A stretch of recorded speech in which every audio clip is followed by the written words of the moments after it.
I'm Don from Explosions Incorporated. Welcome back to Constant Science. So last week, Aaron put together his list of the top 5 science moments of 2014, which included a picture of Wilford Brimley, very highly scientific. So I thought I would do the same.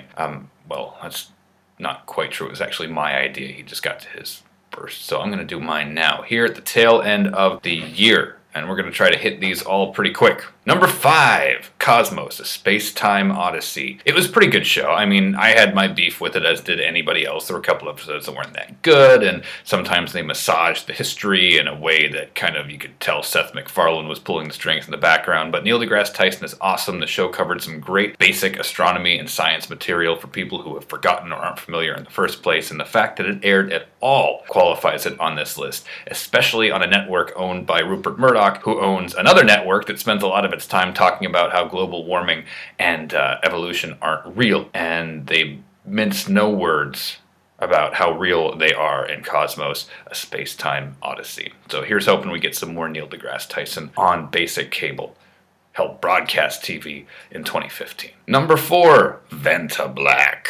Manta Black is a carbon nanotube material created in 2014 that is the most light-absorptive material ever known to man anywhere. It absorbs something like 99.965% of all the light that is shined on it. As you can see in this picture, our eye just doesn't know what to do with that. That is supposed to be the hills and crenellations of wadded up aluminum foil, but it absorbs so much light that there's not enough light coming back to our eyes to actually show the contours and the topography of that aluminum foil. It's pretty freaky, and I think it's really cool because, as with ninjas and goth kids, I tend to wear a lot of black, and it would be really neat to have a shirt covered in that stuff and that nobody could see me.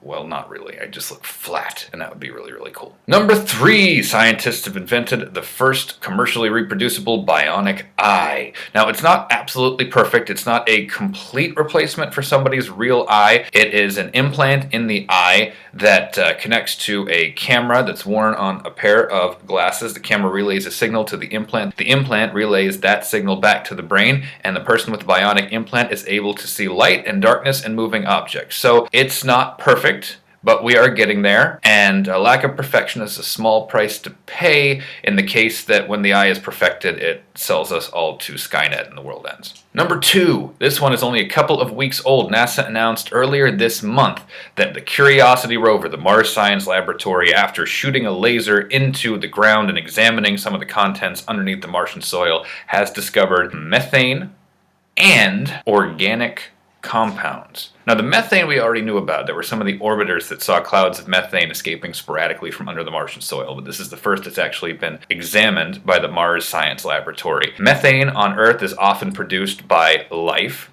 Cows fart it out. Bacteria sometimes produces methane. So that could be a sign of life. Organic compounds have to exist for life as we know it to exist. So you put the two of those things together, and we're slowly building a case that there is, or was at some point, life on Mars. Now, it's not a smoking gun yet, obviously. There's still way more work to do, but how freaking cool is it that we landed an SUV-sized mobile laboratory on Mars, and it's bringing us ever more closely to the potential discovery of extraterrestrial life. Number 1, we landed on a comet. Now, when I say we, I mean humanity. I know I didn't have any part in it, and chances are you didn't either. But it's still a pretty proud moment for us as a species that we landed a washing machine-sized thing on a comet. Sure, it didn't go perfectly, but holy crap. It's so ridiculous that we did it in the first place, and there's not much more to say about it that I haven't already said, that Aaron hasn't already said, that thousands of other people haven't already said, so all I'm going to say is it makes me that much more excited for 2015 when the New Horizons mission, which just woke up a little bit ago, loops by Pluto and gives us the closest yet pictures of that dwarf planet and its ever-increasing number of moons. So those are my top 5 science moments or scientific discoveries or cool things in science from 2014. If you like it, click like. If you don't like it, don't click dislike, that's just mean. But if you have your own top 5 moments, you can leave them in the comments, either on the video if you're on YouTube or on our Facebook page if you're watching it from there. We want to hear, what did you think was really cool that we missed? Do you agree with Aaron that Wilford Brimley is the #1 scientific discovery of 2014? Obviously I don't, but maybe you do, and I'd like to hear your reasoning why.